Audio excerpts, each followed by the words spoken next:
बिस्मिल्लाहिर्रहमानिर्रहीम।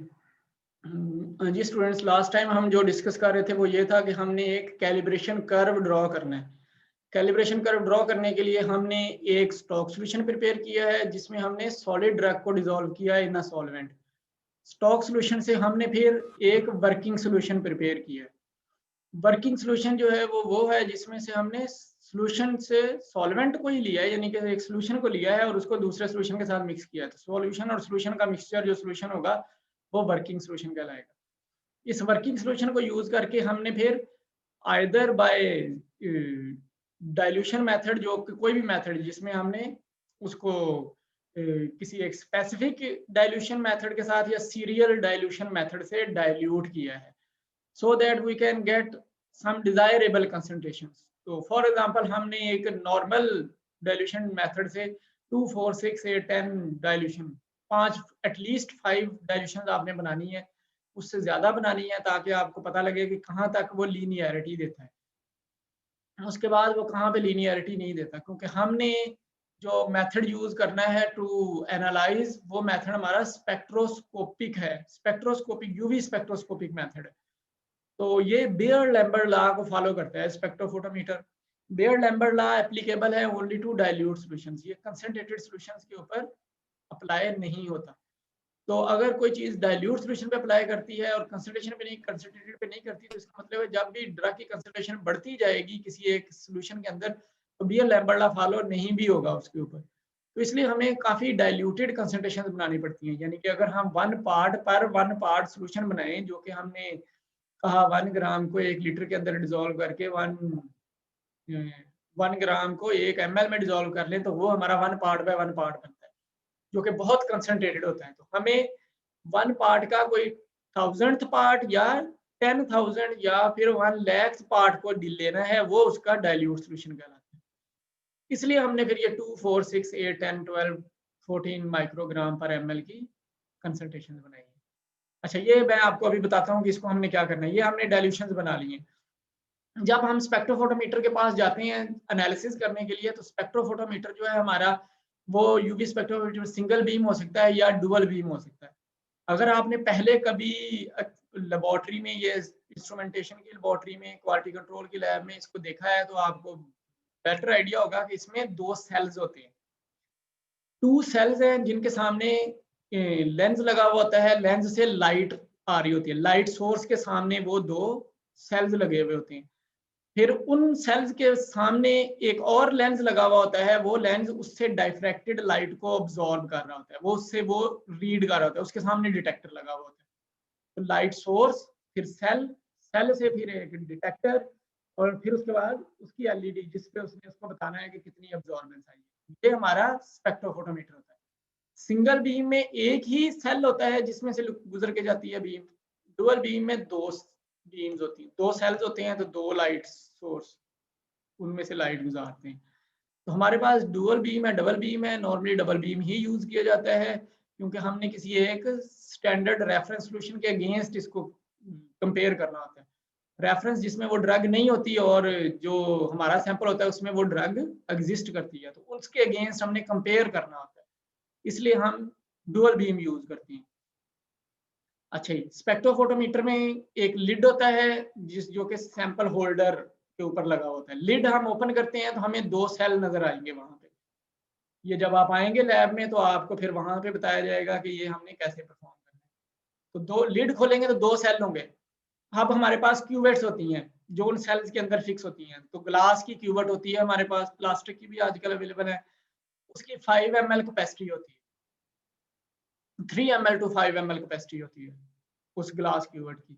छोटी है तो 3 ml, तो बड़ी है तो 5 ml। इस तरह 1 ml वाली भी होती है, वो थिनर होती है, लेकिन लॉन्गिट्यूडनल इतनी होती है जितनी इस साइज की जो मैं बता रहा हूँ, लेकिन वो थिनर होती है। और थोड़ी सी वाइडर जो होती हैं वो फिर उससे ज्यादा वॉल्यूम को होल्ड करने के लिए होती है। तो जब हम वो क्यूवेट्स ले लेते हैं, क्यूवेट्स, हाँ जी, क्वार्ट्स सेल इनको हम कहते हैं। तो क्वार्ट्स, क्यू भी लिखा हुआ होता है एक साइड के ऊपर, क्यू से मुराद है क्वार्ट्स सेल। तो एक्चुअली क्यूवेट क्या कहलाती है, यानी कि ये एक सेल है, सेल के अंदर लगने के लिए एक ग्लास की क्यूवेट है।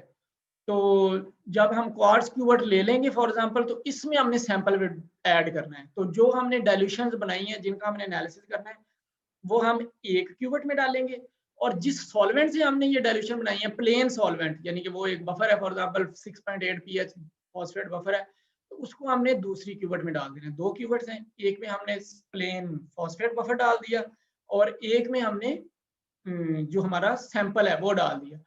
तो ऑलवेज डाइल्यूशन आप एनालिसिस स्टार्ट करेंगे फ्रॉम डाइल्यूटर टू कंसंट्रेटेड सॉल्यूशंस। कभी भी कंसंट्रेटेड से डाइल्यूटेड की तरफ नहीं आएंगे, क्योंकि कंसंट्रेटेड से डाइल्यूटेड की तरफ अगर आएंगे तो हाई कंसंट्रेशन को जब आप एक क्यूबट में डाल लेंगे, उसके बाद उसको वॉश भी करेंगे, तो क्योंकि वो भी सॉल्वेंट वैसा ही एक्वस है, तो कुछ ना कुछ पोर्शन वो उसके अंदर रह जाएगा। तो क्योंकि अगली जो है वो उससे लोअर कंसंट्रेशन की, तो उसमें वो पोर्शन ऐड होकर उसकी अब्जॉर्बेंस बढ़ा देगा। और अगर हम लोअर से हायर की तरफ जाएंगे, तो अगर उसमें कोई पोर्शन रह जाता है तो वो पहले लोअर है, वो अगर इसके साथ ऐड होगा तो वो वेरी वेरी नॉमिनल चेंज दे सकता है। तो इसलिए हम लोअर से हायर की तरफ ही जाते हैं। अच्छा जी, तो अब हमने 2 क्यूबट्स हैं हमारे पास, वो तकरीबन 3 ml सॉल्वेंट होल्ड कर सकती है, 5 ml भी कर सकती है, लेकिन 3 ml तक सॉल्वेंट होल्ड कर सकती है। उसको कंप्लीटली फिल नहीं करना हमने, हम उसमें 3 ml तक सॉल्वेंट डाल देते हैं और फिर हम उसको एक सेल में लगा देते हैं। इस तरह प्लेन सॉल्वेंट जो है, रेफरेंस सॉल्वेंट, वो हम दूसरे, फॉर एग्जांपल ये वाटर में बनी हुई प्रिपरेशन थी हमारी, तो वाटर अलोन वाटर जो प्योरीफाइड वाटर होगा वो एक क्यूबट में लग जाएगा और एक सेल के अंदर रखा जाएगा। और दूसरा जो फिर सोल्यूशन होगा हमारा, जो कि उसमें बनाया हमने, वर्किंग से हमने ये डाइल्यूशन बनाई हुई थी, तो ये हम दूसरी क्यूबट में डाल के उसके सामने रखेंगे। तो सबसे पहले हम दोनों में रेफरेंस सोल्यूशन डाल लेते हैं, यानी कि प्लेन बफर या प्लेन वाटर हम उसमें डाल लेते हैं, और हम ऑटो जीरो प्रेस करते हैं स्पेक्ट्रोफोटोमीटर पे। ऑटो जीरो से मुराद है हम पहले एक वेवलेंथ भी ऐड करते हैं, वो वेवलेंथ जो कि हमारी ड्रग को एनालिसिस के लिए रिक्वायर्ड है। फॉर एग्जांपल ये 320 वेवलेंथ चाहिए हमें एनालिसिस के लिए, तो हम 320 वेवलेंथ एंटर करते हैं। हम दोनों में रेफरेंस फ्लूइड डाल के दोनों सेल्स में रख देते हैं, क्यूबट्स को दोनों सेल्स में रख देते हैं, और हम उसको ऑटो जीरो प्रेस करते हैं। ऑटो जीरो से मुराद है कि इस वेवलेंथ पे अगर इस सॉल्वेंट के अंदर कोई भी ऐसा पार्ट है, कोई ऐसी चीज एग्जिस्ट करती है जो कोई अब्जॉर्बेंस दे सकती है, तो वो अब्जॉर्बेंस जीरो हो जाए, ताकि जब अब्जॉर्बेंस हमारे सॉल्वेंट की है, सोल्यूशन की है, तो उसमें सिर्फ वो ड्रग की अब्जॉर्बेंस ही हो, कोई सॉल्वेंट उसमें इंटरेक्ट ना करे। तो इसलिए हम उसको जीरो कर देते हैं। तो ऑटो जीरो पहले प्रेस किया जाएगा, फिर एक कीवर्ड निकाली जाएगी, एक रहने दी जाएगी, एक निकाली जाएगी, उसमें फिर अब हम सबसे पहले 2 माइक्रोग्राम वाला सोल्यूशन डालेंगे 3 ml, उसको हम रखेंगे उसके अंदर, और फिर हम एनालिसिस करेंगे, वो हमें उसका अब्जॉर्बेंस दे देगा। इस तरह से कि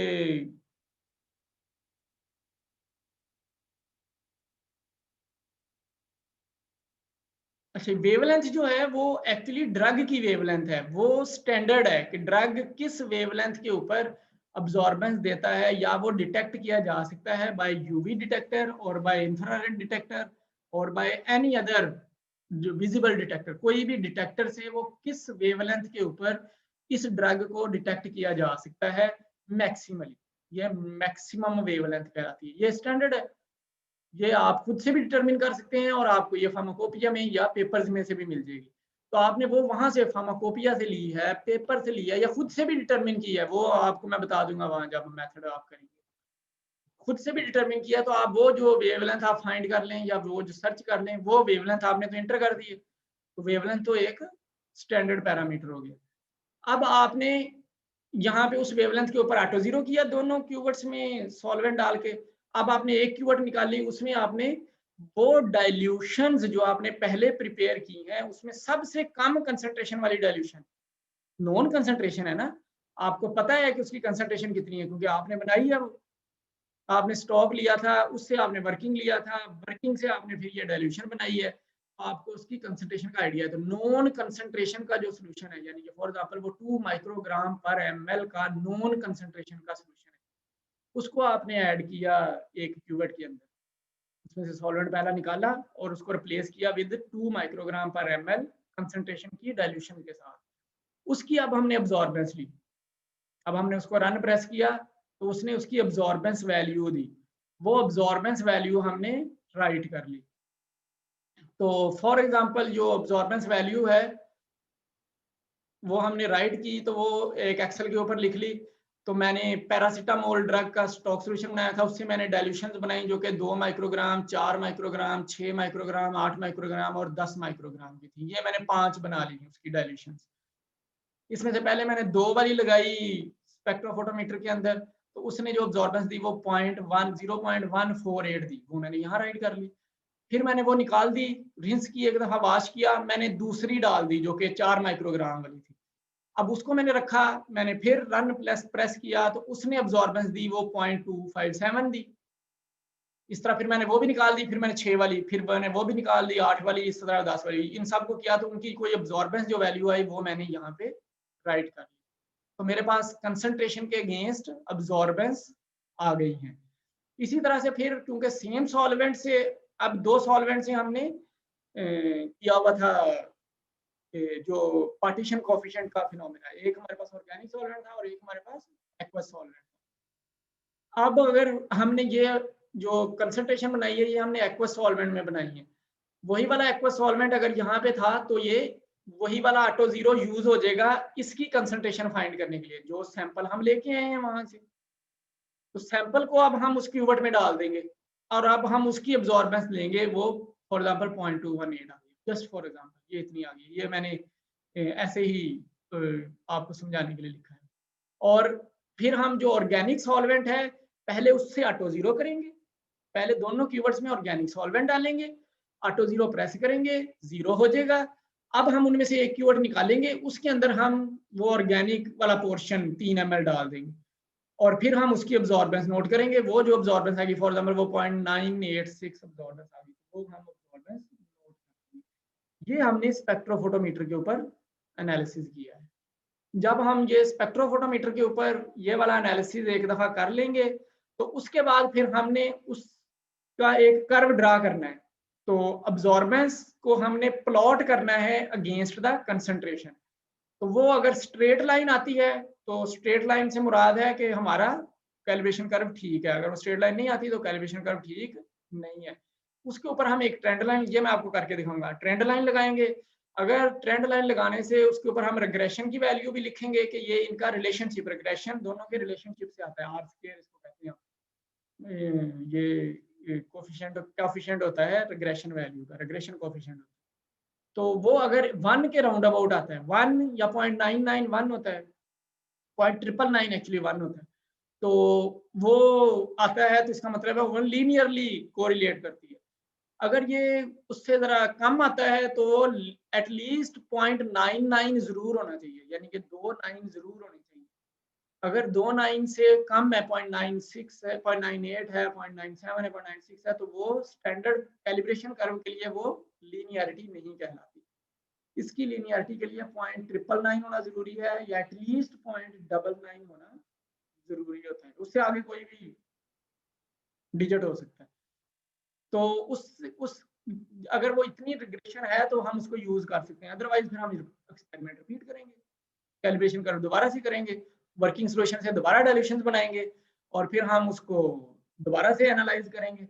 अगर फिर भी ठीक नहीं आता तो फिर हम वर्किंग सॉल्यूशन दोबारा बनाएंगे, स्टैंडर्ड सॉल्यूशन से हम वर्किंग स्टॉक सॉल्यूशन से हम वर्किंग सॉल्यूशन दोबारा बनाएंगे, फिर उससे डायल्यूशन बनाएंगे और फिर हम एनालिसिस करेंगे।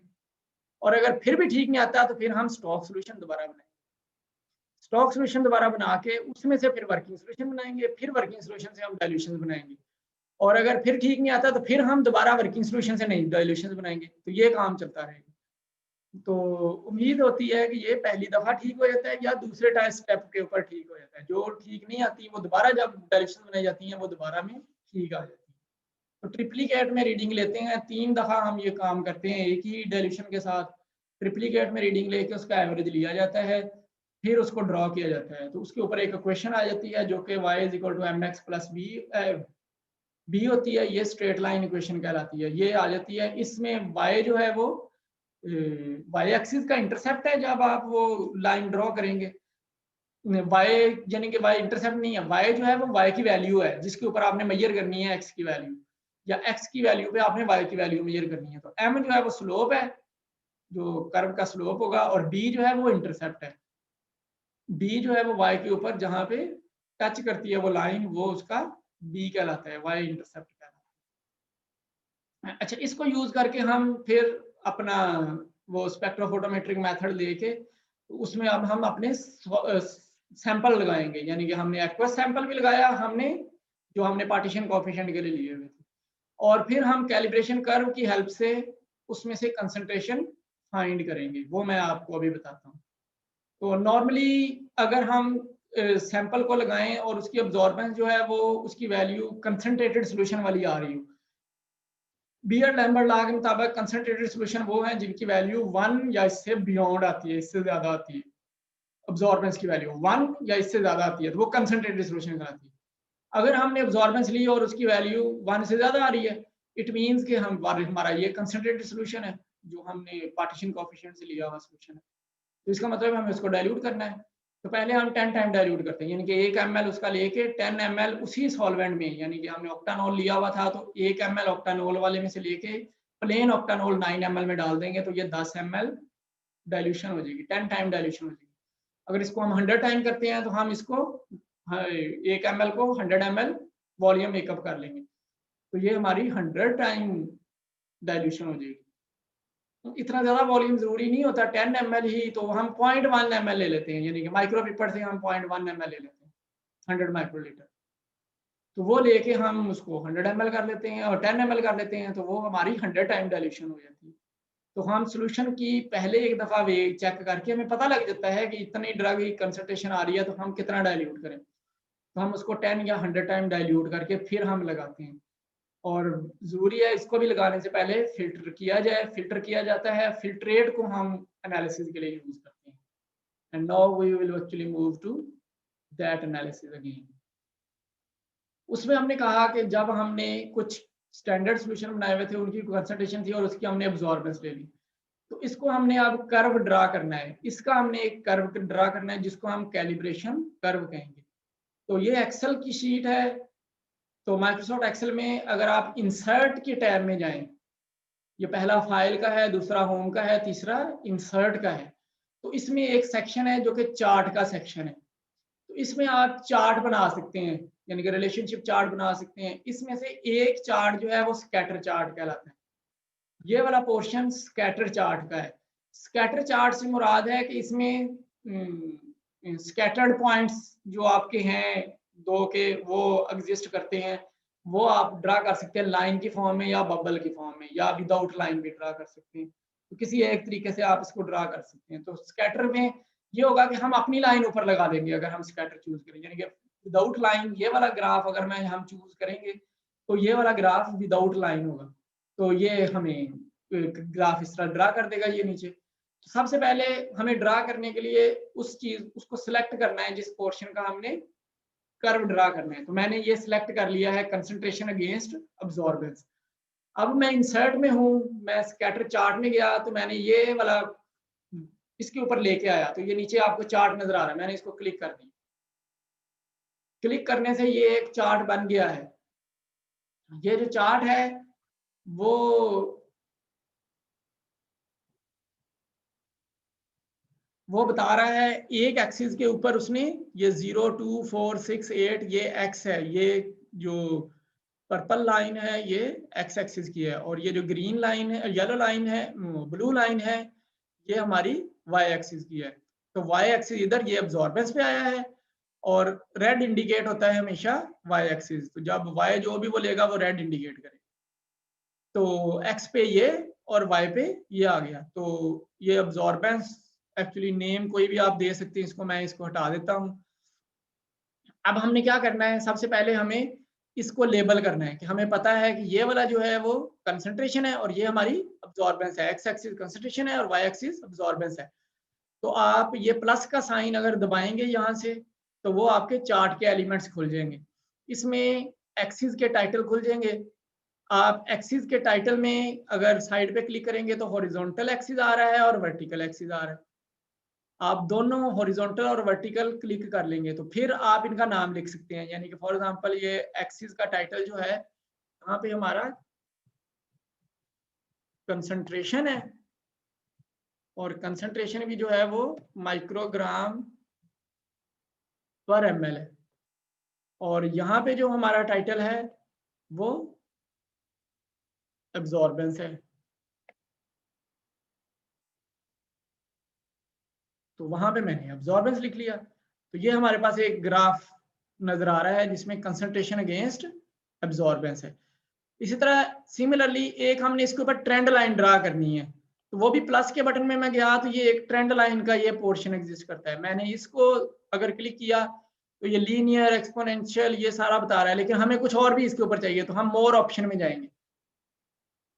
मोर ऑप्शन पे अगर आप क्लिक करेंगे तो ये साइड पे के ऊपर आपको इसकी ऑप्शन खुलेंगी। सबसे पहले ट्रेंड लाइन ऑप्शन में कौन सी ट्रेंड लाइन, क्योंकि एक हमारा लीनियर ग्राफ है तो हम लीनियर लगाएंगे, तो पहले लीनियर पे क्लिक है, लीनियर क्लिक हो गया।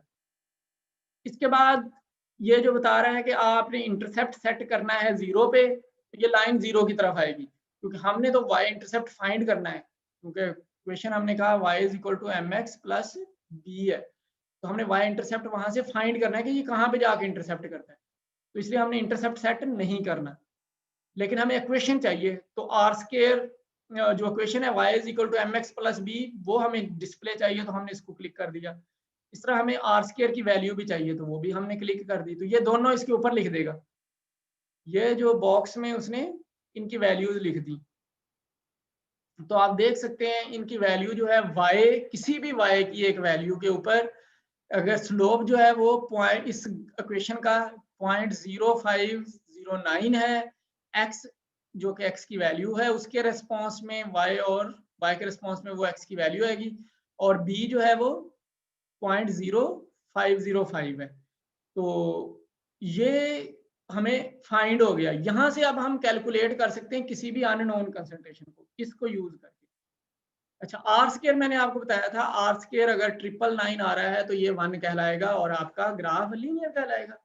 लेकिन अगर ये 999 तो 99 तक होना चाहिए, तो ये हमारा 999 है, तो ये तो ऑलमोस्ट 1 है। इसी तरह से फॉर एग्जांपल किसी और ग्रुप का ये एनालिसिस हुआ है, अब ये मैं सिर्फ आपको दिखाने के लिए कि क्या किया था मैंने पहले, तो गौर से देखिएगा। अब मैं बोलूंगा नहीं, आप सिर्फ इसको देखिएगा। ये absorbance, insert, scatter, graph, absorbance deleted,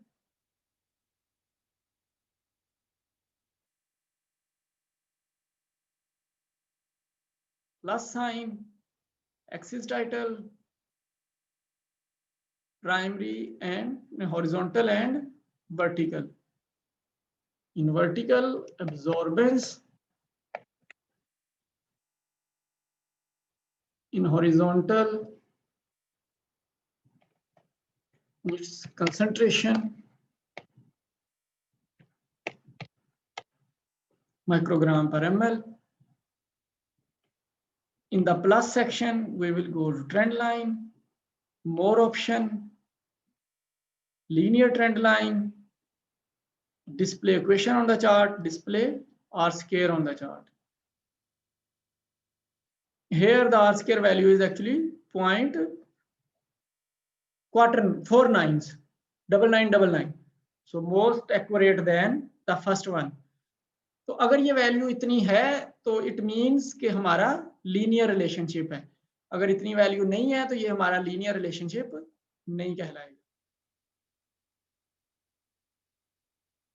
अच्छा, अब इसमें से, इस वाले फॉर्म में से अगर आप देखें तो 0.0112 जो है वो m की वैल्यू है और 0.0017 b की वैल्यू है। फॉर एग्जांपल मैं यहाँ लिख लूँ एक जगह पे, मैंने कहा जी कि यहाँ मैंने m लिखना है और यहाँ मैंने b लिखना है, तो m की वैल्यू मैंने वहां से ली, m की वैल्यू है 0.0112, ये मैंने यहाँ एक सेल में लिख ली। b की वैल्यू जो है वो 0.0017 है, ये मैंने एक सेल के अंदर लिख ली।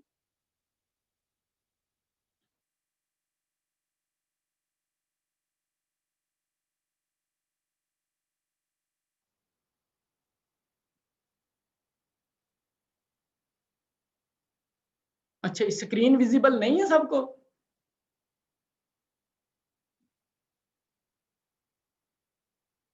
विजिबल है सर। ठीक है।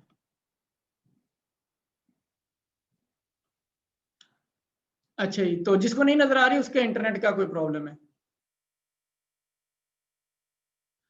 अच्छा, तो इसके बाद हमने ये लिख लिया। फॉर एग्जांपल इधर से भी हमने m ले लिया एक में हमने b ले लिया। m जो है ये मैंने m जहाँ राइट किया है मैंने वैल्यू वहां नहीं लिखी, मैंने वैल्यू उसके नीचे किसी सेल में लिखी है। तो यहाँ पे m की वैल्यू जो है वो 0.0509 है और b की वैल्यू जो है वो 0.0505 है। ये b की वैल्यू है। अच्छा, ये हमने यूज करनी है। अब हमारे पास क्या अवेलेबल है, हमने जब उसको एनालाइज किया तो हमारे पास अब्जॉर्बेंस अवेलेबल है, absorbance of organic solution, absorbance of aqueous solution. ये हमारे पास अवेलेबल है। तो इनको यूज करके हमने एक्स की वैल्यू यानी कि हमने कंसंट्रेशन की वैल्यू फाइंड करनी है। अच्छा, ये अगर आपने ये पहले किया हुआ है तो काफी आसान है, कोई इसमें ज्यादा टेक्निकलिटी नहीं है। तो हम ये फार्मूला लगाएंगे, यानी कि y अवेलेबल है हमारे पास, अब्जॉर्बेंस अवेलेबल है, तो अब्जॉर्बेंस हमारी इस कर्व के अकॉर्डिंग y पे है। तो इस इक्वेशन में से y is equal to mx plus b में से y अवेलेबल है। फाइंड हमने कंसंट्रेशन करनी है, तो कंसंट्रेशन यहाँ पे x है तो x अवेलेबल नहीं है, तो हमने x फाइंड करना है। तो x will be actually x is equal to y minus b over m होगा। तो ये हमने फार्मूला लगाना है टू फाइंड द कंसंट्रेशन। तो यहाँ पे मैं अगर लिखूं कंसंट्रेशन और यहाँ पे ऑर्गेनिक की इसके सामने ऑर्गेनिक की कंसंट्रेशन और इसके सामने एक्वस की कंसंट्रेशन आएगी। तो मैं फार्मूला लगाने लगा हूँ। फार्मूला लगाने के लिए सबसे पहले हम इज इक्वल टू प्रेस करते हैं फ्रॉम द कीबोर्ड। मैंने इज इक्वल टू प्रेस किया, हम फार्मूला बार में आ गए हैं। अब फार्मूला ये है कि y माइनस बी करना है। तो y हमारे पास क्या है, ये y है, y यही है ना, अब्जॉर्बेंस ये है, तो मैंने ये सिलेक्ट की। माइनस मैंने कीबोर्ड से लगाया, b माइनस करना है तो ये b लिखा है हमने, b माइनस कर दिया। फिर डिवीजन है वो मैंने कीबोर्ड से लगाया, डिवाइड हमने करना है बाय m, ये फार्मूले के अकॉर्डिंग। अच्छा, जब भी आप कैलकुलेशन करते हैं तो कैलकुलेशन में सबसे पहले मल्टीप्लिकेशन एंड डिवीजन सॉल्व होती है और फिर सब्सट्रैक्शन एंड प्लस एडिशन जो है वो सॉल्व होती है। क्योंकि हमें पहले सब्सट्रैक्शन चाहिए, हमें चाहिए कि y में से b सब्सट्रैक्ट हो और फिर m से डिवाइड करें। तो इसको फिर हमें ब्रैकेट में करना होगा कि ये प्रोसीजर पहले हो। तो हम ये भी कीबोर्ड से मैं इसको ब्रैकेट से ऐड कर देता हूँ। तो ये मैंने ब्रैकेट ऐड कर दी। तो अब मैं एंटर प्रेस करूंगा, ये मैंने फार्मूला लगा लिया है। तो अब हम एंटर प्रेस करेंगे। एंटर प्रेस करने से ये कंसंट्रेशन की वैल्यू आ गई। ये किस में आई है, ये आई है कंसंट्रेशन की वैल्यू इन माइक्रोग्राम पर ml। In the same way ये फार्मूला अब हमने एक लगा लिया, तो हम इसके एक साइड पे अगर प्लस का साइन आ रहा है तो हम इसको ड्रैग कर सकते हैं। मैं इसको नीचे लेके जा सकता हूँ, मैं इसको खींच के इधर लेके जा सकता हूँ। तो जितना मैं जाता जाऊंगा वो मुझे वही फार्मूला आगे आगे लगाता जाएगा। तो मुझे नया फार्मूला लगाने की जरूरत नहीं होती, तो मुझे एनालिसिस मिल जाता है। लेकिन यहाँ पे देखें, यहाँ पे तो कोई और ही मसला बन गया है। मैंने उसको नीचे ड्रैग किया तो नीचे तो उसने कोई जवाब नहीं दिया। जब मैंने नीचे ड्रैग किया तो उस फार्मूले में देखें उसने C19 यानी कि C19 ये वाला कॉलम है, C19 ये वाला कॉलम है, ठीक है। उसने ये वाली अब्जॉर्बेंस लेनी थी माइनस बी उसने लेना था E18, ये E कॉलम है और ये 18 रो है। तो E18 उसने लेना था, लेकिन उसने क्या ले लिया है, उसने तो ले लिया है E19। तो यहाँ पे तो कुछ नहीं है क्योंकि हमने नीचे ड्रैग किया तो उसने नीचे वाले सारे नीचे वाले ले लिए, पहले वाला नीचे वाला M भी इसी तरह उसने D19 ले लिया। तो इसलिए हमें B और M क्योंकि हमने नहीं सेल में चेंज करने, हमने तो चेंज किया था अगले वाला पोर्शन, तो हम इनको स्टैटिक करते हैं या इनको हम फिक्स कर देते हैं। तो इनको हमने फिक्स करना है। तो फिक्स करने के लिए C18 हमारे अपना पैरामीटर, इसमें तो चेंज होना है। ये जो D और E18 है ये हमारे फिक्स होने चाहिए। इसके लिए हम डॉलर साइन लगाते हैं। तो कीबोर्ड के ऊपर डॉलर साइन होता है। अगर आप प्रेस करें शिफ्ट और 4, शिफ्ट 4 प्रेस करें तो डॉलर साइन लगता है। ई के साथ डॉलर साइन लगाने से मुराद है कि आपने कॉलम ई स्टैटिक किया है, जबकि रो आपने नहीं की। फिर आप अगर इस साइड को चलेंगे तो फिर वो एनालिसिस खराब हो जाएगा, तो इसलिए आप रो भी करें स्टैटिक। तो ई भी किया है, 18 नंबर रो है उसको मैंने डॉलर साइन लगाया, और ई मेरा कॉलम है उसको मैंने डॉलर साइन लगाया। इस तरह डी मेरा कॉलम है उसको डॉलर साइन लगाया और 18 मेरी रो है।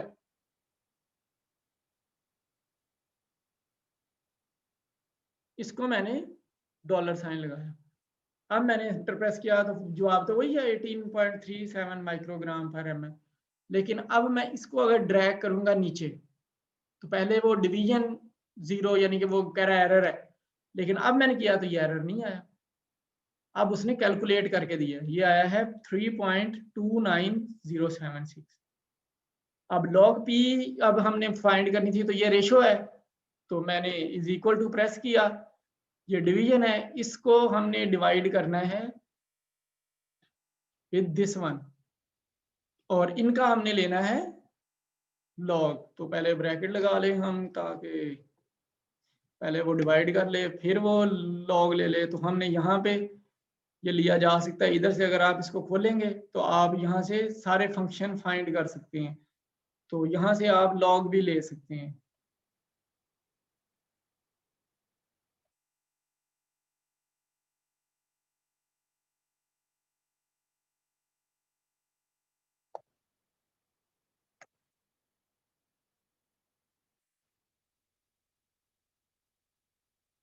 ये log 10 आ रहा है, तो ये log 10 हमने सिलेक्ट कर लिया।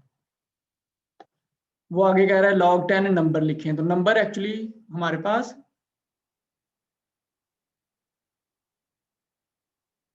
ये वाला होगा, ये जो हमने एक्चुअली ब्रैकेट उसने लगा दी है, तो ये वाला होगा ये।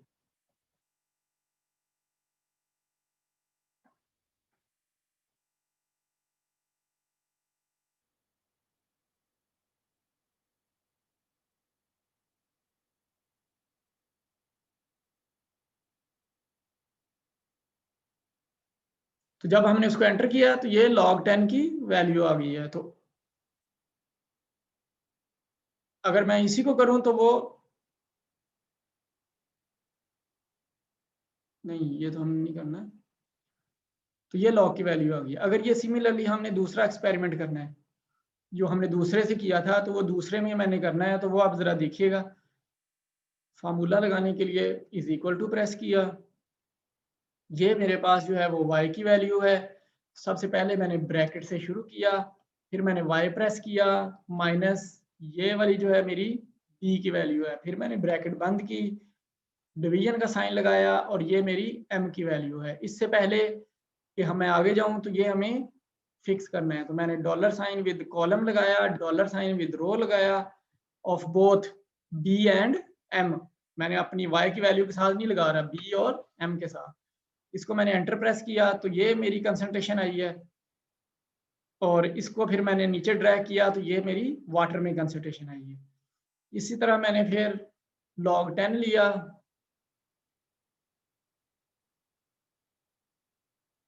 या इसको इस तरह करते हैं सबसे पहले कि हम इसमें पहले इनको डिवाइड कर लेते हैं। तो मैंने इसको डिवाइड किया है विद दिस वन, तो ये जवाब आया है, और यहाँ पे मैं इसका log 10 ले रहा हूँ। तो मैं log 10 लूंगा, मैंने इसको क्लिक कर लिया, ओके प्रेस किया, तो ये log 10 आ गई वैल्यू। अच्छा, नेचुरल लॉग भी होता है, अगर हम इसका नेचुरल लॉग लें तो वो सही आ रहा है, log 10 सही नहीं आ रहा।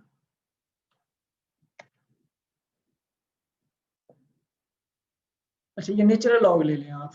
नेचुरल लॉग लिया है तो उसकी वैल्यू 1.7 आई है, एक ड्रग की जो हमने एनालिसिस किया था, और एक ड्रग का जो हमने एनालिसिस किया उसकी वैल्यू जो आई है वो 1.5 आई है। तो ये आपने लिखनी है, इसको हम पार्टीशन कोफिशिएंट कहेंगे, या ये log p वैल्यू कहलाएगी। हाँ जी, कोई क्वेश्चन?